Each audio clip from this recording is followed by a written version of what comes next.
우리 할렐루야 샬롬 하고 인사하십니다. 할렐루야 샬롬 샬롬 샬롬 샬롬 샬롬. 하나님 사랑합니다. 여러분 주 안에서 사랑합니다. 영원한 기념 마태복음 26장 1절에서 16절 말씀 우리 함께 합독해 보셨죠. 예수를 죽이려고 논하다. 이제 예수께서 이 말씀을 마치시고 제자들에게 이르시되 5장 26장 1절에서 16절 말씀 우리 한번 보십니다. 예수께서 이 말씀을 마치시고 어떻게 된다? 너희들이 마지막 때에 어떻게 될 것이다. 양과 염소에 대한 비유를 쭉 이렇게 말씀하시죠. 오른쪽 왼쪽, 오른쪽에 있는 것은 양이고 왼쪽에 있는 것은 염소다. 오른쪽을 아주 귀하게 여긴다라고 말씀드렸어요. 양과 염소가 주는 우리 교훈 어제 나눴죠. 지극히 작은 자 하나에게 한 것이 예수님께 한 것이고 지극히 작은 자 하나에게 하지 아니한 것이 예수님께 하지 않은 것이다. 우리가 그냥 얼른 알아듣기 쉽게 이렇게 이러한 나라에 복음이 전파되는 곳에서는 이 여자가 행한 일도 기억하라. 너무 잘 아는 우리 막달라 마리아의 그러한 그 기름 부음, 너무너무 영적으로 정확하게 알고 있었던 그것을 귀하게 여기시고 칭찬하는 그러한 주님의 모습을 저희들이 26장에서 봅니다. 24호장에서는 말세와 종말에 관한 예루살렘에서의 그 마치실 그 일들에 대해서 최후의 순간을 맞추기 위해 이제는 예루살렘에 입성하시는 그런 모습이죠. 거기서 최후의 만찬을 제자들에게 베푸시고 겟세마네 기도를 드리신 다음 대제사장들과 장로들에게 잡혀 불법 재판을 받으실 당시에 베드로는 또한 예언대로 주님을 3번 부인하는 사건들이 쭉 일어나는 26장의 내용입니다.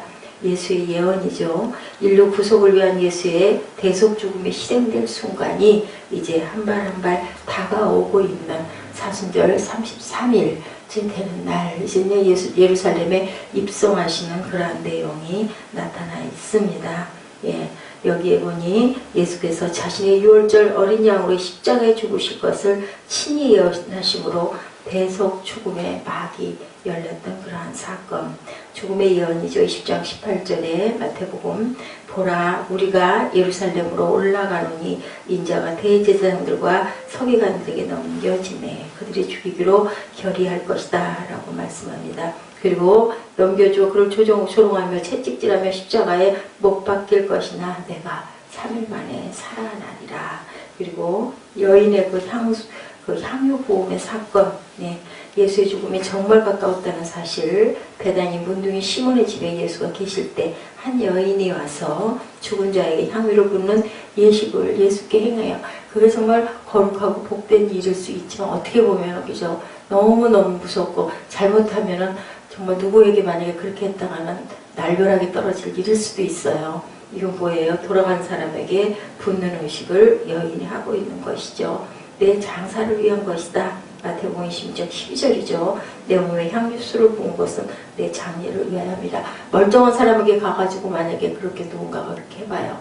우리 같으면 어떨 것 같아요? 정말 노발대발 했을 일일 수도 있는 거죠. 우리는 아름답고 좋게 비싼 거를 부어드렸다라고 할 수 있지만은 돌아갈 사람에게 하는 부분이니까 돌아간 사람에게 하는 부분이죠. 내가 진실로 너에게 이르노니 온 천하에 어디서든지 이 복음이 전파되는 곳에서는 이 여자가 행한 일도 말하여 그를 기억하리라 하시니라. 저는 이 말씀 9절 보면서 어떤 걸 깨달았느냐면 정말 하나님의 뜻을 우리가 온전히 아는 것처럼 정말 복되고 지혜로운 것은 없다. 그것을 헤아려야 우리가 하나님 뜻대로 살아갈 수도 있고 기도할 수도 있고 무엇이든지 우리가 이룰 수도 있는 거다. 아버지가 우리를 지으신 그릇이 과연 무엇인지 깨달지 못하고 평생을 헤매다 가는 사람들도 있는데 이 여인은 정말 정확하게 알았던 거죠.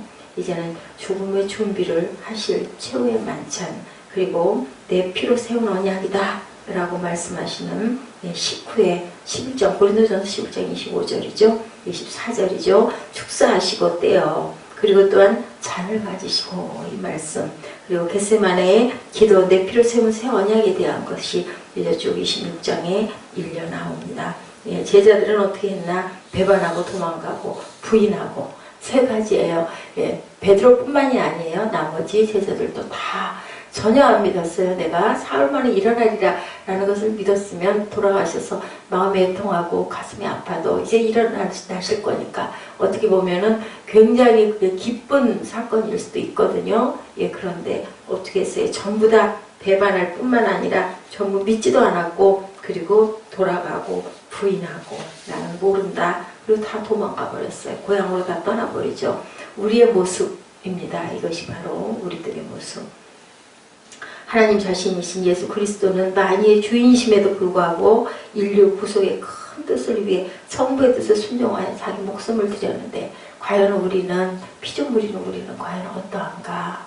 예수님이 오셨지만 하나도 남아있는 자가 없었던 거예요. 베드로가 평생을 이렇게 울었다고 그러죠. 그 울컥울컥 생각날 때마다 울고, 그러니 거꾸로 매달릴 수밖에 없었겠죠. 이제 6월절을 준비하는 역대하 30장 1절에서 12절 말씀 우리들이 오늘 말씀으로 또한 나눕니다. 히스기야가 온 이스라엘과 유다의 사람을 보내어 에브라임과 므낫세의 편지를 보내고 예루살렘 야훼전에 와서 이스라엘 하나님 야훼를 위하여 6월절을 너희들 지키라 라고 모두에게 그저 보내는 거죠.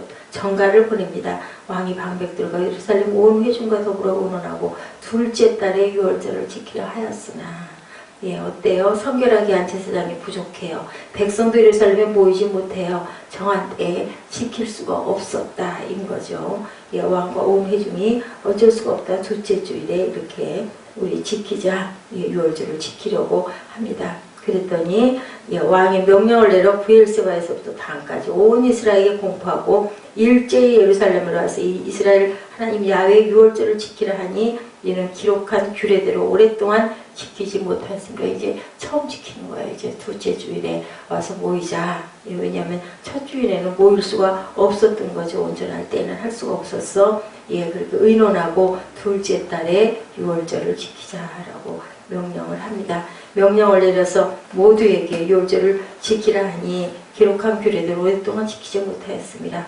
보발꾼들이 왕과 방백들의 편지를 받아가지고 왕의 명령을 따라 온 이스라엘과 유다에 두루다니며 전하니 일렀을 때, 이스라엘 자손들아 너희는 아브라함과 이삭과 이스라엘의 하나님 야훼께로 돌아오라. 그리하면 그가 너희 남은 자 곧 아수르 왕의 손에서 벗어난 자에게로 돌아오시리라. 너희 조상들과 너희 형제같이 하지 말라. 그들은 그의 조상들의 하나님 야훼께 범죄하였으므로 야훼께서 멸망하도록 버려두신 것을 너희가 똑똑히 보는 바다. 하나님이 너희를 떠났다. 왜냐하면 너희가 이방 신들을 섬겼기 때문에 예, 이제는 돌아올 거니 너희가 먼저 예배하자.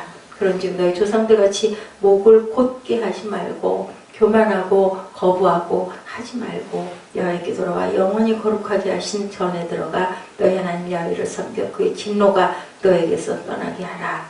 너희가 만일 야훼께 돌아오면 너희 형제들과 너희 자녀가 사로잡은 자들에게서 자비를 입어 다시 이 땅으로 돌아오리라. 너희 하나님 예 야훼는 은혜로우시고 자비하신지라. 너희가 그에게 돌아오면 그의 얼굴을 너에게서 돌이키지 아니하시리라. 예, 이렇게 했는데 어떻게 했어요? 보발꾼이 에브라임과 므낫세 지방 각 성부로 두루다녀 스불론까지 이르렀으나 사람들이 그들을 조롱하고 비웃었더라. 말도 안 되는 소리 했다는 거죠. 아셀과 므낫세와 스불론 중에 몇 사람이 스스로 겸손한 마음으로 예루살렘에 이르렀고 하나님의 손이 또한 유다 사람들을 감동시키사 그들에게 왕과 방백들이 야훼의 말씀대로 전한 명령을 한 마음으로 준행하게 하셨더라. 거의 많은 사람들이 거기에 수긍하지도 또한 순종하지도 않았던 모습입니다. 말도 안 된다. 비웃었죠. 지키기로 했는데 6월절을 연례적절기는 이스라엘 자손이 애굽에서 나온 것을 기념하기 위한 그렇게 해서 제정한 것인데 성전 예배가 회복된 것은 바로 이 절기의 날로 정해졌던 제1월 17일 이전이었다라고 기록되어 있습니다. 예, 잊혀졌던 의식이 상기되고 우리가 6월절에 무엇을 할고 하고 히스기야는 계속 생각해요. 어떻게 하면 좋을까? 그것은 매우 즐거운 의식이지만 오랫동안 못 지켰기 때문에 어떻게 회복시킬까? 많은 사람들이 코웃음 치잖아요. 비웃잖아요. 무슨 그런 걸 지켜? 예, 이렇게 생각하는 거죠. 믿음이 다 떨어졌다라는 이야기예요. 회중은 미약하고 백성들은 무관심하고 제사장들은 준비되어 있지 않았다. 3절에 왕이 얼마나 힘이 들었을까요? 그러나 히스기야는 12달이 다시 지나면 백성들의 선한 애착도 냉각되어 성전 의식을 멸망하던 마음이 사라질 것이라고, 열망하던 그 마음이 사라질 것이라고 생각하고, 모세의 율법에서 이런 사실을 찾아내고 1월에 부정한 자는 2월 14일에 유월절을 지켜도 된다는 단서, 민수기 9장 11절 말씀을 찾아내요. 왜냐하면 준비가 안 돼 있고 모두 다 냉담하고, 첫 달에는 도저히 안 되겠다. 그러면 둘째 달에 하자. 이것을 찾아낸 거예요. 그 율법은 그의 회중에게도 관련된 내용이라는 것을 정확하게 히스기야 왕이 깨닫습니다. 그들은 2월에 유월절을 지키기로 결정하죠. 형식적인 것은 본질적인 것의 길을 양보하게 하자. 우리가 예배하는 게 중요한 거니 꼭 1월에 못하면 어떠냐라고 민수기의 말씀을 근거로 이렇게 생각을 합니다. 백성들은 선한 마음을 가지고 있을 동안에 일하도록 해야 한다.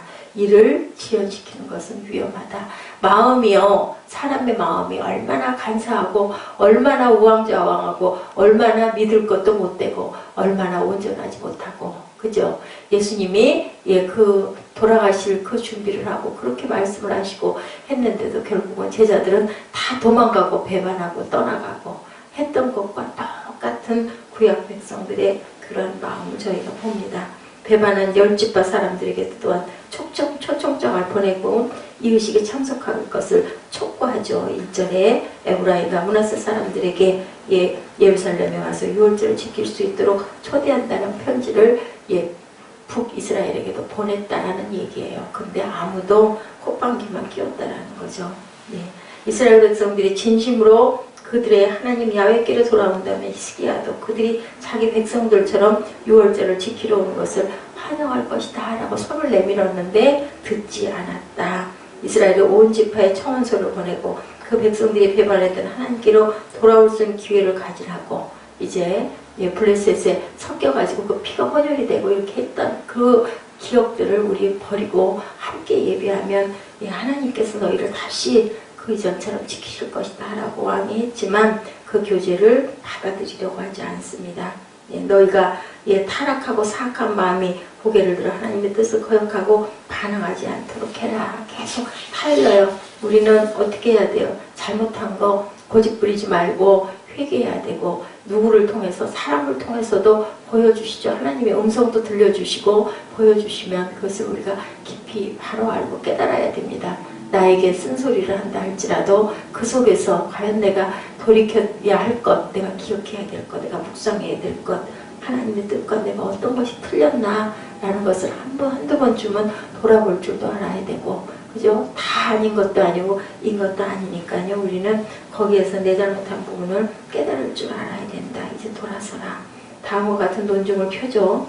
너희는 이스라엘의 자손이다. 너희가 배반한 이스라엘 하나님과 관련이 있으며 그에 대한 의무가 있다. 둘째로 너희가 돌아오도록 기다리신 하나님은 아브라함과 이삭과 야곱의 하나님이다. 그리고 첫 조상들이 그를 섬기고 그에게 복종하기로 언약을 맺은 하나님이시더라. 그것은 바로 그들의 영광이며 복이었다라고 얘기를 합니다. 셋째로 최근에 그를 버리고 죄를 범한 너희 선조들은 결국 멸망했지 않느냐. 이제 너희들 깨달아라. 돌아와라. 넷째로 너희는 겨우 아수르 왕의 손에서 벗어난 남은 자에 지나지 않는다. 그러므로 너희가 완전히 삼키우지 않도록 너희 열조의 하나님의 보호를 얻도록 지금이라도 돌아서고 노력해라. 다섯째로 이것은 하나님의 진노를 너에게서 떠나게 하는 유일한 방법이다. 8절에 증거합니다. 끝으로 만일 너희가 하나님께로 돌아올 의무를 이행하면 하나님도 다시 자비를 베푸실 것이다. 이런 말로 6절에 시작을 하고 9절에 끝을 맺습니다. 말하면 너희는 은혜로우시고 자비로우셔서 진노케 했음에도 불구하고 너희가 그를 구하면 그의 얼굴을 너희에게서 돌이키시지 아니하시려는 것을 알게 될 것이다 라고 이렇게 열심히 이야기를 하고 설득을 하고 변론을 하고 했지만은 많은 사람들이 돌아오지를 않았다. 그는 비록 악을 행하기는 했지만 그전 이스라엘 왕들과 같이 하지는 않았기 때문에 열왕기하 17장 2절에서 호세아 왕은 이것을 전적으로 그 자유에 맡겼다. 호세아 왕은 북이스라엘의 왕이에요. 너희가 알아서 해라. 네 마음대로 하고 싶은 대로 해라 라고 얘기를 했다라는 거죠. 이렇게 했음에도 불구하고 많은 사람들이 별로 그것에 대해서 흔쾌하게 답을 하지 않았다는 내용을 얘기하고 있습니다. 네. 그는 초대를 받아들인 사람도 더러 있었다라고 11절에 얘기하죠. 이 소식이 비록 어떤 자들에게는 죽음에 이르는 향기였지만 어떤 사람들에게는 생명에서 생명에 이르는 향기일 수도 있었다. 뭐예요? 선택은 항상 하나님께서는 본인에게 맡기신다라는 것이 나와 있습니다. 몇 사람이 스스로 겸비하여 예루살렘에 이르렀다. 그들은 자기들의 죄를 가슴 아프다고 생각하고 그리고 하나님께 복종했다라는 거죠. 유다 사람들에게도 이 제전에 참석하도록 명령하죠. 유다는 당연히 너희는 참석이 된다. 북이스라엘에게는 권면한대요. 그리고 유다 사람들에게는 명령을 합니다. 예, 교만한 사람들이 하나님께 순종하는 길을 막는다라는 거. 교만이 무너질 때 하나님께서도 역사하신다라는 거. 그들은 온전한 마음으로 행했고 하나님이 그들을 감동시키사 그들로 하여금 일심으로 주님께 하였다. 남유다 사람들 그리고 북이스라엘에서 온 몇 사람들이 이렇게 참석한 내용이 나와 있습니다. 그리스도의 동들은 권능의 날이 오면 기꺼이 복종해야 하고 사람들의 마음을 움직이시고 행하고 역사하시는 이는 하나님이시라는 것이 우리 본절까지의 내용입니다. 어느 때든지 백성들이 선한 사업에 힘쓰게 되거든 그들은 하나님의 역사인 줄 알아야 된다. 우리가 항상 하나님이 어떻게 움직여 가시고 우리에게 어떤 것을 말씀하고 계시는지 지금 오늘 우리들이 깨달아야 될 부분 우리에게 무엇을 원하시는지 나라를 위해서 기도해야 할 때다. 다들 그렇게 얘기하시고 중보들을 하고 계시죠. 남북이 하나가 돼야 되고 우리가 북한을 먼저 마음으로 가슴으로 품고 나아야 된다. 무엇으로? 하나님께서 내 이웃을 사랑하라고 하신 그 이웃 사랑을 지금 나와 있는 북한 우리 같은 동포들 먼저 품어야 된다. 그것이 안 되면은 남북이 통일이 된다 해도 결코 하나가 될 수 없을 것이다 라고 얘기합니다.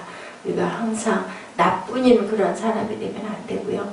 항상 우리가 되어야 할 줄로 믿습니다. 그래서 항상 나보다는 내 이웃을 생각하고 사랑하는 마음을 실천하는 사순절이 되시기를 이제 종려주일이 29일이면 마지막 주 이제 십자가에 못 박히시는 그 사건 그죠? 예루살렘에 입성하는 문 앞에 저희들이 이르러 있어요. 오늘 금요일이죠. 그렇기 때문에 여러분들 저희들 33일 동안 과연 어떻게 하루하루 한 걸음 한 걸음 깊고 다른 때보다 조금 다르게 하나님의 마음을 주님의 마음을 살피고 왔는지 아버지의 뜻을 실천하시려고 땀방울이 핏방울이 되도록 매일매일 겟세마네 언덕에 올라가서 기도하시고 새벽 미명에 항상 무릎 꿇어 그 땀이 피가 되도록 그렇게 기도하셨죠. 그 마음에 우리가 얼마나 동참했는지 다시 한번 마지막 오늘 금요일 또한 내일 토요일이죠. 그것을 거룩하게 지키시고 그리고 무엇 하나라도 우리가 안 했던 눈짓 하나라도 주변에게 따뜻하게 보낼 줄 아는 저 여러분 되시길 주님의 이름으로 축복합니다. 기도하시겠습니다.